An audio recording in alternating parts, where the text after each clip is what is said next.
Kita lagi pelajaran ibu ini dapat menonton lagi ya. Baik, sebelum kita memulai pelajaran, alangkah baiknya kita membaca doa terlebih dahulu kepada ketua kelas untuk mengisi doa.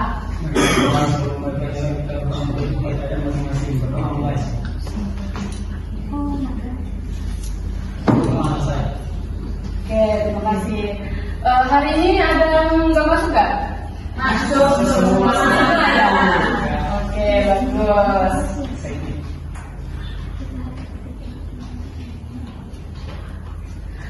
Jadi sebelum memulai pelajaran yang akan Ibu ajarkan kepada anak-anak yang masih memegang HP, dimohon untuk tidak memainkan HP pada saat pelajaran Ibu ya, karena untuk mendapatkan ilmu itu kan kita harus fokus, harus sungguh-sungguh. Jadi mohon untuk disimpan dulu HP-nya.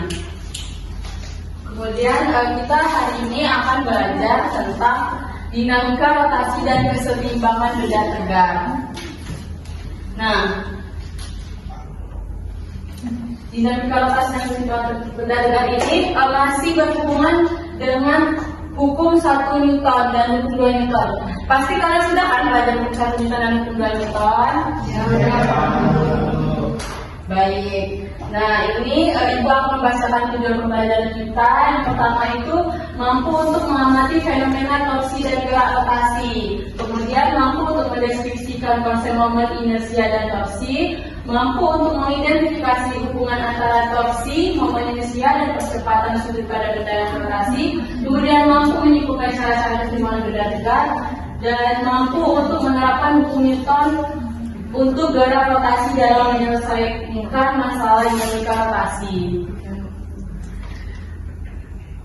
Nah, materi pada keseimbangan dinamika rotasi dan keseimbangan tegak ini terbagi menjadi 3. Yang pertama keseimbangan benda tegak, kedua torsi, ketiga itu momen inersia.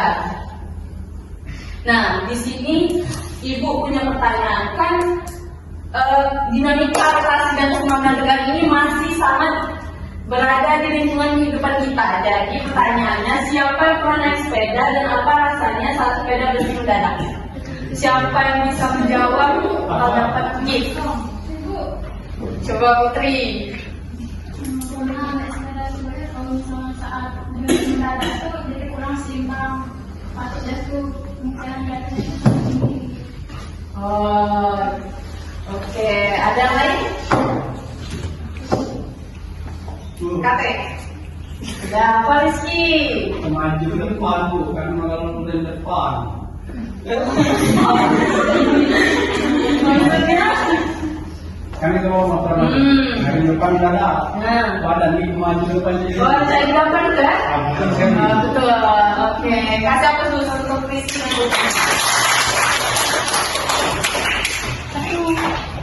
Karena jamnya 2, jadi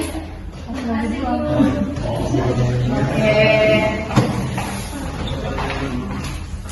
Jadi untuk yang lain harap disimak, dan jika ada yang penting harap dicatat, nanti ada gift selanjutnya. Nah, jadi tadi kan sudah dijawab oleh Miss Putri.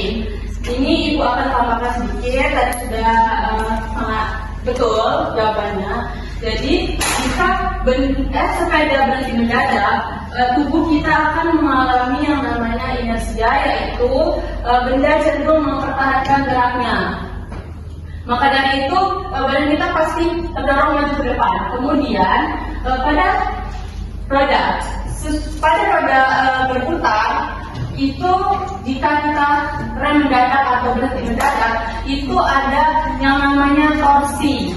Nah, akibatnya tubuh kita itu bergerak maju dan bisa jadi terjatuh karena kehilangan keseimbangannya.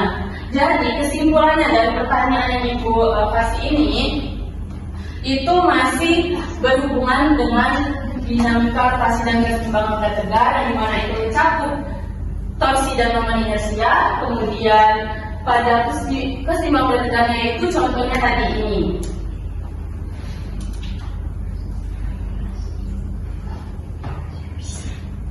Jadi pertanyaan selanjutnya, Siapa yang bisa jawab dari yang Ibu jelaskan tadi?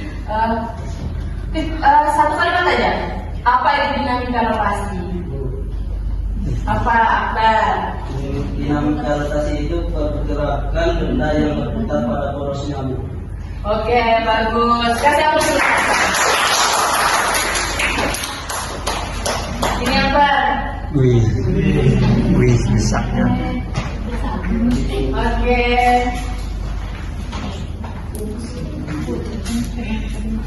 Jadi dari jawaban dari Akbar itu Ibu lebih dalam gimana itu dinamika rotasi adalah bagian dari ilmu fisika yang mempelajari penyebab dan pengaruh gaya pada benda yang berputar terhadap suatu poros atau sumbu.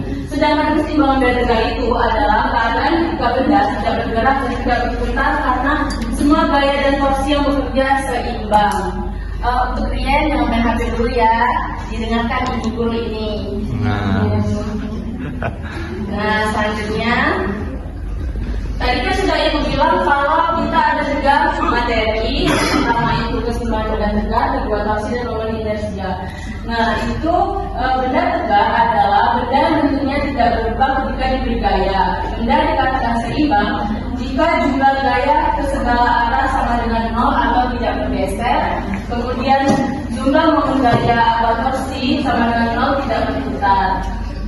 Kemudian tentang torsi atau momen gaya. Torsi adalah kekuatan gaya untuk memutar benda besarnya dipengaruhi oleh besar gaya dan gaya dan berputar atau semakin jauh dan semakin besar torsinya. Nah, di situ kan ada contoh nih. Membuka pintu lebih mudah jika mendorong di ujung gagangnya bukan di dekat akselnya. Siapa yang bisa membantu Ibu untuk membuka pintu itu dengan dua cara? Nah, jadi laras kiri kita sudah dapat di yang lain. Nah, sudah bisa. Salah kok jadi.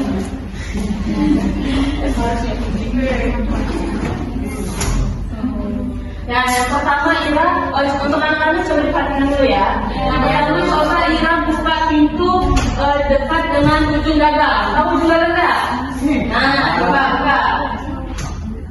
Masuk ke, sudah. Kemudian coba yang dekat enselnya, buka, terserah. Nah, ya. Nah, sudah dari situ, dari situ. Nah, itu. Sudah. Nah, tutup lagi Ira.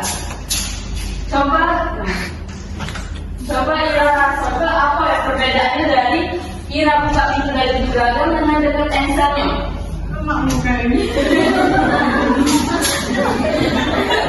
Lebih mudah. Kalau dari dekat ensel berat. Tekan. Butuh tenaga.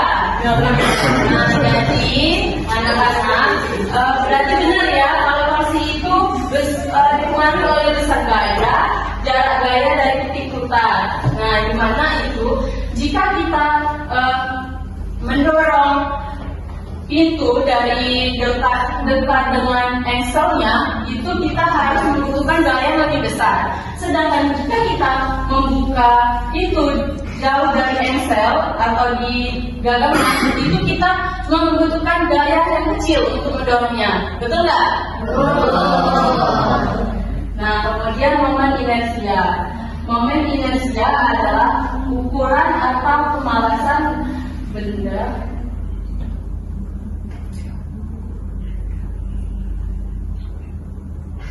untuk berputar. Semakin besar momen inersia, semakin sulit benda diputar.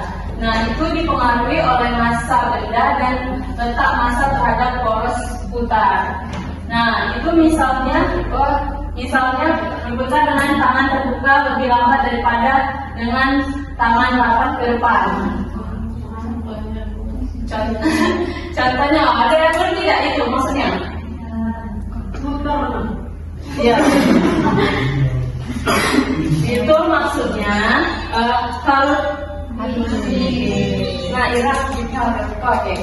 Mungkin itu saja yang Ibu dapat Ibu sampaikan. Wassalamualaikum warahmatullahi wabarakatuh.